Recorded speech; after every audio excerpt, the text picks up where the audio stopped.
અહીંયા વડગામડાનો આ વિકાસ તમે જુઓ છો એ પણ એ છે અને હજુ એક શરૂઆત થઈ છે. હું તમને આજે અહીંયા બેઠો છું માતાજીના મંદિરમાં અને કહું છું કે વડગામડાની અંદર તમને આજે જે દેખાય છે એટલો વિકાસ પૂરતો નથી.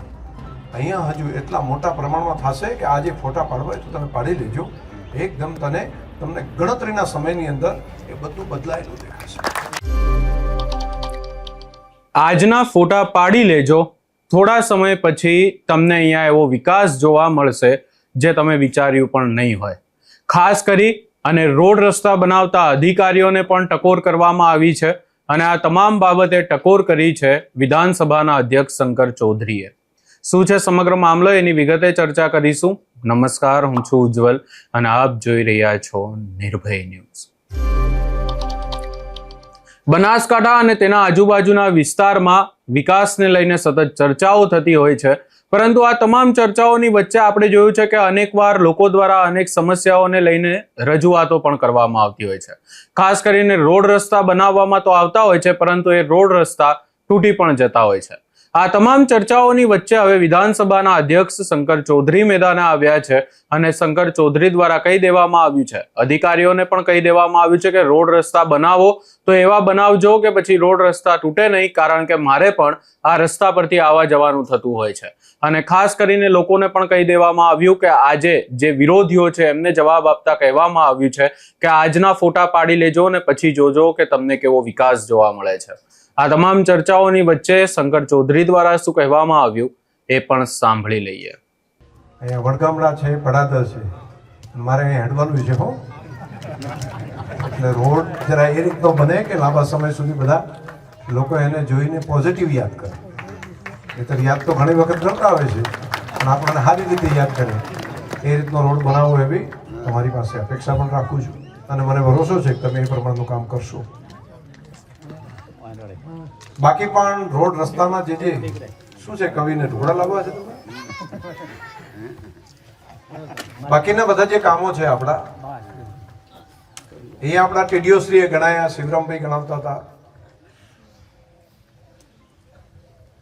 તો અહીં ગામના કામ મને તાલુકામાં જાય એટલે બધા એમ કે આ રોડ બન્યા, રસ્તા બન્યા, હોસ્પિટલ થાય, જીઆઈડીસી થાય, બધા જુએ છે તાલુકાના આખા કામ. પણ દરેક ગામમાં જવું છે ત્યાં પણ આ રીતે વિકાસ. તો બધા કહે છે કે એક મોટા કામ એટલા તો થાય, પણ દરેક ગામે ગામે પણ આટલા કામ છે. એટલે ઘણા તો આ વિડીયો અહીંથી જુએ ને એટલે બધા માનતા નથી. એને આટલા બધા હોતા હશે વળી આ ક્યાંથી લાયા? આટલા ત્યાં તાલુકામાં તો થાય, જિલ્લા સેન્ટરમાં થાય, પણ દરેક ગામમાં આટલા વિકાસના કામો થાય છે. એ રોડ માટે, પાણી માટે, રસ્તા માટે, સિંચાઈના તળાવ માટે. હા, આ થાય છે માન્ય ભૂપેન્દ્રભાઈની સરકાર, માન્ય નરેન્દ્રભાઈની સરકાર. આ બંને ઉદારતાપૂર્વક આપણા વિસ્તાર માટે, આ સેવાડાના વિસ્તાર માટે આપણને મદદ કરે છે, એટલા માટે આપણે કરીએ. અને એ આપણા માટે એક વિકાસનો સમય આવ્યો છે. કેટલાક સમય એવા હોય છે કે જેની અંદર આપણે હિંમતપૂર્વક થોડી મહેનત કરી લે ને તો ભવિષ્ય બદલાતું હોય છે. અને જો આળસની અંદર કાઢી નાખીએ તો સમય તો પસાર થઈ જતો હોય છે. તો સમય પસાર થાય નહીં અને આપણો વાવ થરાદ જિલ્લો એ સૌથી આગળ આવે, આપણો થરાદ વિસ્તાર એ સૌથી આગળ આવે. અને એની આવતી પેઢી જે આપણા દીકરા દીકરી ભણે છે નિશાળની અંદર, નાના નાના બાળકો છે, નાના નાના ભૂલકા છે, એ બધાનું ભવિષ્ય ઉજળું થાય એના માટે આપણે કામ કરવું પડે. આપણે એવું ન વિચારાય કે માત્ર 2 વર્ષ માટે કે 5 વર્ષ માટે જ વિચારીએ. આપણે એવું વિચારવું પડે કે આપણને સમય મળ્યો છે તો 25-50 વર્ષ પછી પણ આપણે જ્યારે નહીં હોઈએ, આપણી આંખો કાયમી બંધ થઈ જશે, આપણે આ ધરતી ઉપર નહીં હોઈએ તે વખતે પણ આના ફળ આવનારી પેઢીઓને મળ્યા કરે, એના માટેનું કામ આપણે કરવું પડે.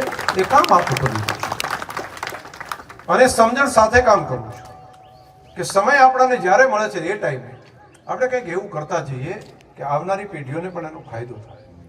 આ થરાદ જિલ્લાનું નવું નિર્માણ એ પણ એ છે. અહીંયા વડગામડાનો આ વિકાસ તમે જુઓ છો એ પણ એ છે અને હજુ એક શરૂઆત થઈ છે. હું તમને આજે અહીંયા બેઠો છું માતાજીના મંદિરમાં અને કહું છું કે વડગામડાની અંદર તમને આજે જે દેખાય છે એટલો વિકાસ પૂરતો નથી. અહીંયા હજુ એટલા મોટા પ્રમાણમાં થશે કે આજે ફોટા પાડવા તો તમે પાડી લેજો. એકદમ તમને ગણતરીના સમયની અંદર એ બધું બદલાયેલું દેખાશે.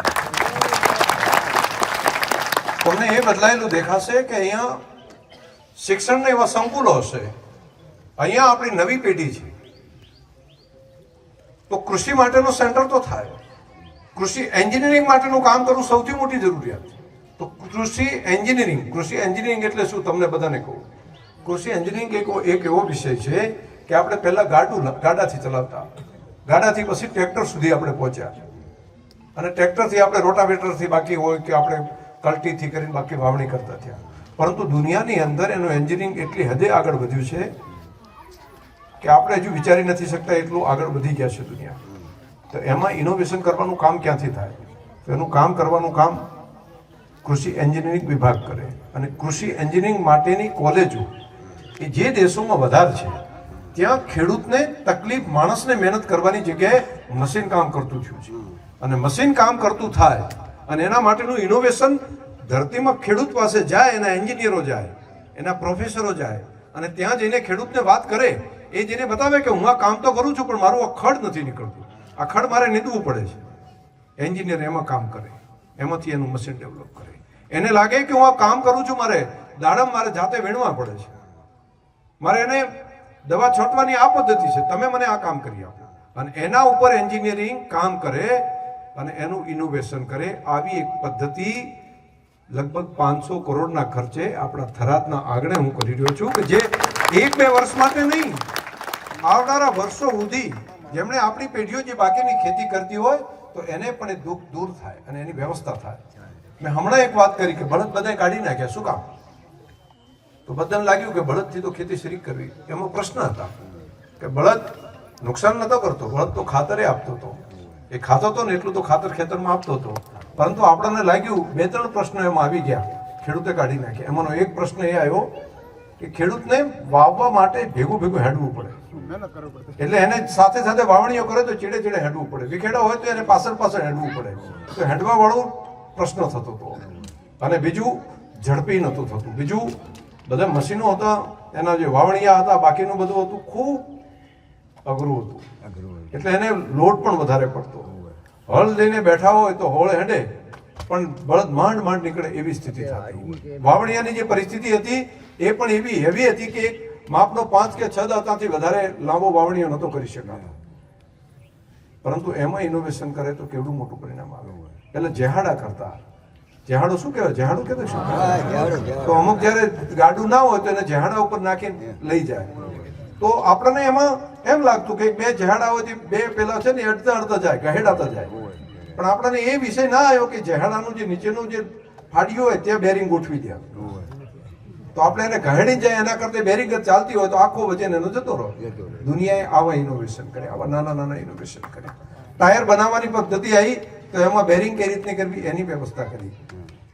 માણસ વાવણીઓ લઈને હેડે તો એમાં એક સીટ ઊભી કરી શકાય કે બળદ હેડ્યો જતો હોય અને માણસ એના ઉપર ઊભો કામ કરી શકે, અથવા તો એની ખુરશી એવી લગાડી દે સીટ કે જેમ ટ્રેક્ટરમાં બેઠો હોય એમ હેડ્યો જાય અને બળદને લોડ પડે નહીં.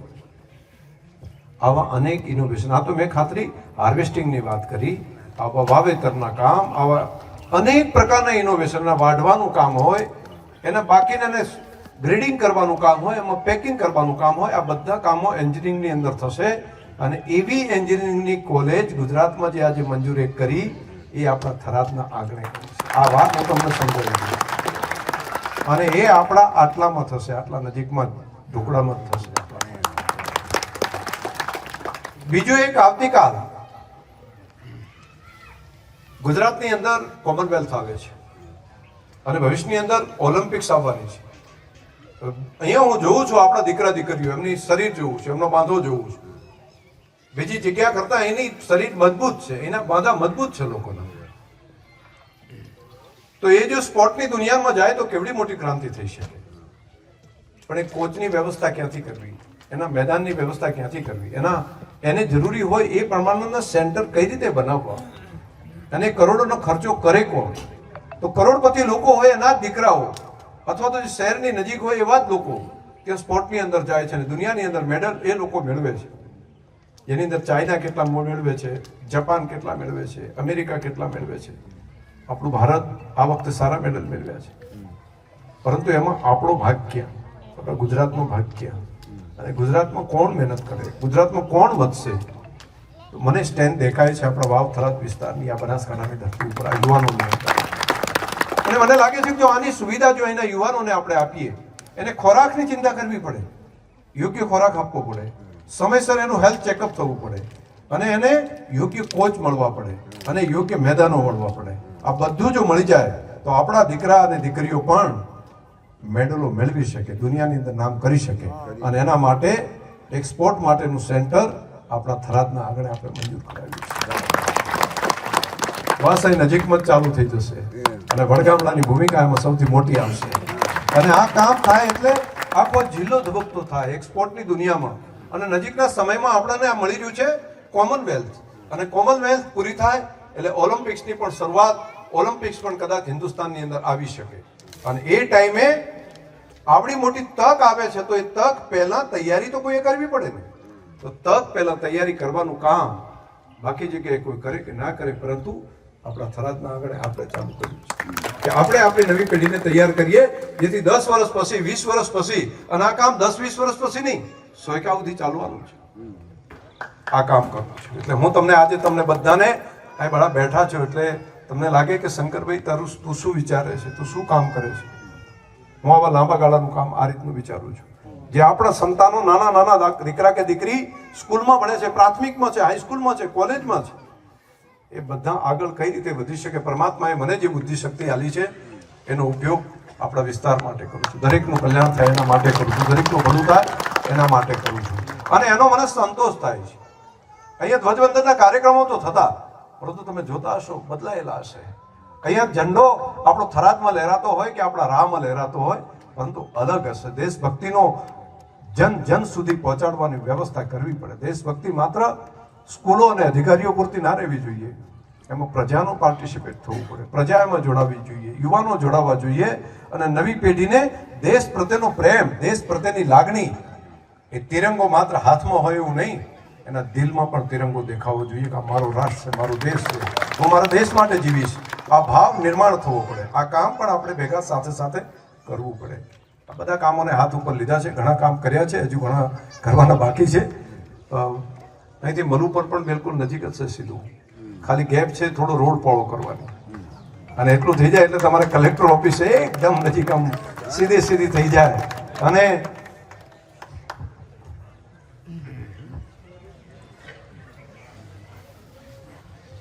મને પ્રાંત અધિકારીશ્રીએ કીધું કે રમતગમતના સંકુલની વ્યવસ્થા કરવાનું મને કામ જે સોંપ્યું હતું એ 21 એકર જમીન અહીંયા ફાળવી દીધી છે, જાહેરાત પણ કરી દીધી છે.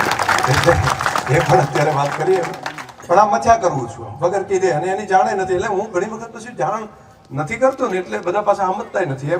એને એમ કે બોલ કરવું પડે. તો આ જેટલું થાય છે મથ્યા કરું છું કીધા વગર, અને કામ કરીએ અને પછી કામ કરીને ભૂલી જવાનું, પરંતુ કર્યા જ કરવાનું.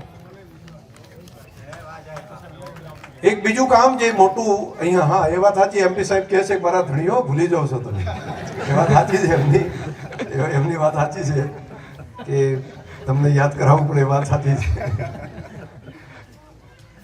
એક બીજું કામ આપણા ખેડૂતો માટેનું, હું અહીંયા દાડમના બગીચા જોવા ગયો, અલગ અલગ, જ્યારે ધારાસભ્ય તરીકે બનીને મને વર્ષની અંદર ગયો તો ભીમપુરા પણ ગયો હતો, કરણપુરા પણ હતો, અહીંયા વડગામડા પણ અલગ અલગ ખેતરોમાં જોયું. બધા ખેડૂતોને મળ્યો, એમને વાત કરી. મને કે સાહેબ દાડમ તો બહુ સારા થાય છે, પણ પ્રશ્ન બે છે અમારા. મેં કહ્યું એના માટે આપણે ચર્ચા કરીએ.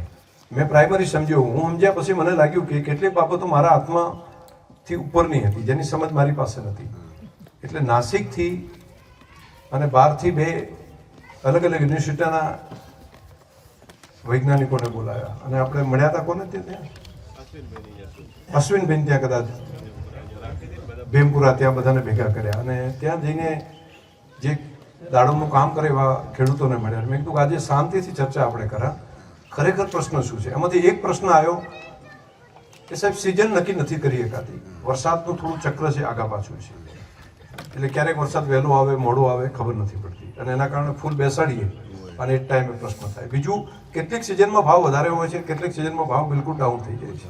બે, અને ત્રીજું સૌથી મોટું કામ એમણે કીધું, સમસ્યા અમારા દાડમની એ છે કે આમાં એ પ્રમાણનું નેમાટોડ અને બીજું એક વાયરસ આવે છે કે જેથી એનો છોડ અને એનું ફ્રૂટ આ બંનેમાં નુકસાન થાય છે. મેં કીધું આને કરવું શું પડે? તેમણે કીધું કે આ આખી જમીનને ચેન્જ કરવી પડે. જે જમીન છે એની અંદર નિમાટોડ આવી ગયો હોય તો પછી એ જમીનની જગ્યાએ બીજે વાવવી પડે. અને વાયરસ એવો છે કે આજુબાજુની જગ્યા સુધી પણ પહોંચી જાય છે. માનો કે હમણાં ખેતરમાં છે, બીજા ખેતરમાં પાણી ગયું તો પણ પ્રશ્ન થાય છે. મેં કીધું આના રસ્તા શું હોય? આ બધામાં બેઠા પછી કીધું કે આનો ઘણા જ ગયા કરીએ આપણે કે આ સમસ્યા છે નહીં, સમસ્યાનો ઉકેલ કરવો પડે. અને જો આને પહેલા દાડમ ખૂબ કર્યા હતા, પછી વચ્ચેથી નીકળી ગયા, તેનું કારણ તો કારણના મૂળમાં ગયો તો આ 3 વસ્તુ દેખાણી. મેં આના વૈજ્ઞાનિકોને સોંપ્યું કામ. એમને કીધું કે તમે કામ આવું કરો તો શું થાય? એમણે તો કેટલાક આઈડિયા આપ્યા, કેટલીક મહેનત કરી, પણ મને લાગ્યું કે આનાથી સોલ્યુશન ન થાય. જો લાંબા ગાળા સુધી આ કામને આગળ વધારવું હોય તો આનું પરમેનન્ટ સેન્ટર અહીંયા બને, એનું સંશોધનનું સેન્ટર જે તે નાસિકમાં છે એવું જો ગુજરાતમાં બને અને ગુજરાતની અંદર એના વૈજ્ઞાનિકો થાય, અહીંયા એની પ્રયોગશાળા હોય, અહીંયા એના છોડ બનતા હોય, અહીંયા એની ટિશ્યુ કલ્ચર લેબ હોય, અહીંયા સારા જીનોમિક સાથેના છોડ જો તૈયાર થાય તો અહીંયા થઈ શકે. અને એટલા માટે કરીને રાજ્ય સરકારમાં વાત કરી અને મુખ્યમંત્રીશ્રીને કીધું કે અમારો વિસ્તાર દાડમ અને ખારેક આ બેની અંદર અદ્ભુત ક્રાંતિ કરી શકે એમ છે, તો તમે આમાં અમને મદદ કરો. અને આવું દેશનું જે સેન્ટરો બાકી હોય એવું સેન્ટર આના માટેનું અહીંયા બને અને એની મંજૂરી પણ આપણને આપી. આ 1-2 વર્ષ માટે નહીં થાય, આ વર્ષો સુધી આપણને, કેમ કે આપણને કેટલીક વસ્તુ ખબર છે, કેટલું વિજ્ઞાન જે લેબમાં છે એને લેન્ડ સુધી લાવવા માટે, એને જમીન ઉપર લાવવા માટે એ વૈજ્ઞાનિકોનો સહારો લેવો પડે એવું છે. પણ જો આપણને અહીંથી સર્ટિફિકેટ લેવા માટે જાઓ, અહીંથી સંશોધન માટે જાય, અહીંથી અભ્યાસ માટે જાય, એ વૈજ્ઞાનિક અહીંથી આવે, ત્યાંથી વિમાનમાં બેસીને અમદાવાદ આવે, અમદાવાદથી વળી અહીં પહોંચે, અઘરું પડે છે. અને પછી તો જે આવે એને આપણે ડોક્ટર કહી દઈએ કે અમે ડોક્ટર રાખ્યો છે. પછી દાડમમાં કોને રાખ્યા? અમે ડોક્ટર આવ્યા છે. પણ પછી તે થોડો અનુભવી હોય, તમારા મારા જેવો, એ પછી અનુભવથી ડોક્ટર બની જાય અને એને ઉકેલ સુધી પહોંચે નહીં. તો ઉકેલ સુધી પહોંચાડવાની વ્યવસ્થા આપણે કરવી પડે. અને પછી જો એ પ્રમાણેનું વિજ્ઞાન જો ખેડૂતોને આપી દઈએ તો ખેડૂતો બધા જાતે ડોક્ટર છે, એ પોતે જાતે સમજી જશે. એક વખત અનુભવમાં આવી ગયું તો એ જાતે કરતા થઈ જશે. પરંતુ આ વિજ્ઞાનને લાવવું પડે. તો આપણે ત્યાં એક આવું સેન્ટર મંજૂર કરી દીધું છે અને એની જમીનની ફાઇલ પણ મેં અત્યારે મુકાઈ છે. નજીકના સમયની અંદર આ કામ પણ ચાલુ થશે. લાંબા ગાળા સુધી ખારેક અને દાડમ આ 2 ધંધાની અંદર બહુ મોટું કામ આપણને ફાયદો થશે. તો આની પણ જાણકારી તમને બધાને મારે આપવી હતી, તો આજે બધાને આપી. આપણે ખેડૂત તરીકે પશુપાલનના ધંધાની અંદર આ બધામાં આપણે આગળ વધીએ અને આ કામને ખાલી મજૂરીનો વિષય ન રાખતા મેનેજમેન્ટનો વિષય આપણે બનાવીએ. આપણે MP સાહેબ, પરબતભાઈ સાહેબ આવ્યા છે તો એમનું પણ આપણે સ્વાગત કરીએ. એક બીજા ગામની અંદર ગયા હતા કાર્યક્રમમાં અને ત્યાંથી જઈને પણ અહીંયા પહોંચી ગયા, એટલે એમનું સ્વાગત છે. આવો આવો આવો. તો આ 3-4 વાતો મારે કરવાની હતી, તમારા બધાની વચ્ચે મૂકી બસ. એટલે તમને સારું લાગ્યું એટલે નીચે સુધી પહોંચાડજો, બધાને પહોંચાડવાનું કામ કરજો.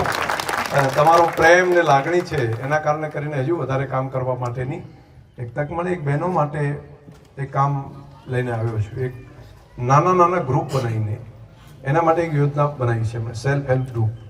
અને સેલ્ફ હેલ્પ ગ્રુપમાં ડેરી અને જિલ્લા પંચાયત બંને ભેગા મળીને 10-15 બહેનોની એક ટીમ બનાવે, નાની બચત કરવાનું ચાલુ કરે. અને એમાં શરૂઆત કરવી હોય તો એ જ ટાઈમે તમારા ખાતામાં કેટલાક પૈસા જમા થાય, ફરી તમે 12 મહિના ચલાવી લો તો વળી 2 લાખ રૂપિયા બીજા જમા થાય. અને એમને જે કોઈ ધંધો કરવો હોય તો એમાં પણ 50%થી વધારે સબસિડી મળી શકે એવી એક વ્યવસ્થા કરીને દરેક ગામમાં મહિલાઓનો ગ્રુપ બનાવીને. તો દૂધનો ધંધો તો તમે કરો છો ઘરે રહીને, પરંતુ અઠવાડિયે 15 દાડે એક દિવસ બેસવાનું, ભેગા થઈને બેસે અને પોતે એમાંથી એક ટીમ લીડર બનાવે. ટીમ લીડર બનાવીને નાની બચત કરે અને તમે 1-1.5 વર્ષ જો આને ચલાવો તો પછી બાકી મોટી સબસિડીઓ સાથે પણ આ કામ કરી શકાય. અને સરકારે, ભારત સરકારે પણ બહેનો જો કામ કરે તો એને ઇન્કમ ટેક્સમાંથી પણ ફ્રી રાખ્યા છે. તો એનો પણ બહુ મોટો ફાયદો થાય એવું છે. આ કામ પણ જે થોડા ભણેલા દીકરીઓ છે આપણી, એ ટીમ બનાવે અને દૂધનો વ્યવસાય કરતા હોય તો દૂધ ભરાવતા હોય એ બહેનોનું પણ ગ્રુપ બનાવી શકાય. બાકીનો કોઈ કામ કરતા હોય તો એની ટીમ પણ બનાવી શકાય.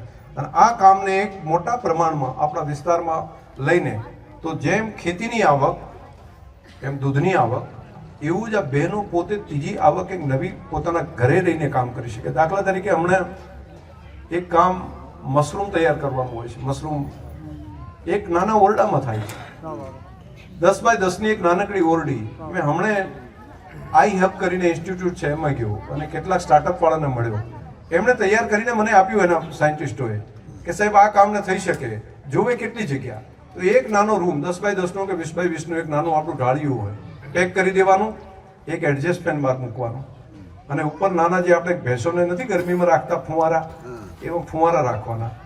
બાકીને એનું બેડ તૈયાર મળે છે અને એના કલ્ચર પણ તૈયાર આવે છે, એ ડેરી તરફથી આપણે મૂકી શકીએ. અને એમાંથી તૈયાર કરે તો મહિને 25-50 હજાર રૂપિયા સહેલાઈથી કમાઈ શકાય ઘરે રહીને. કલાક સવારમાં કે હાજે 1 કલાકથી વધારે ટાઈમ એમાં આપવાનો નથી. સોલારની એક પ્લેટ લગાડી દે એટલે પંખો એના હાથે ચાલ્યા કરે, અને બાકીનું બધું કામ, અને હાર્વેસ્ટિંગ કરવાથી બાકીનું કોઈ માથાકૂટ નથી, ખાલી હાઇજીન રાખવાનું છે, ચોખ્ખાઈ રાખવાની છે. આટલું કામ કરીએ તો. તમે અહીંયા શંકર ચૌધરીને સાંભળ્યા અને વાત સ્પષ્ટ કરી દેવામાં આવી છે. ખાસ કરીને લોકોને પણ કહેવામાં આવ્યું છે કે સાથે રહેજો.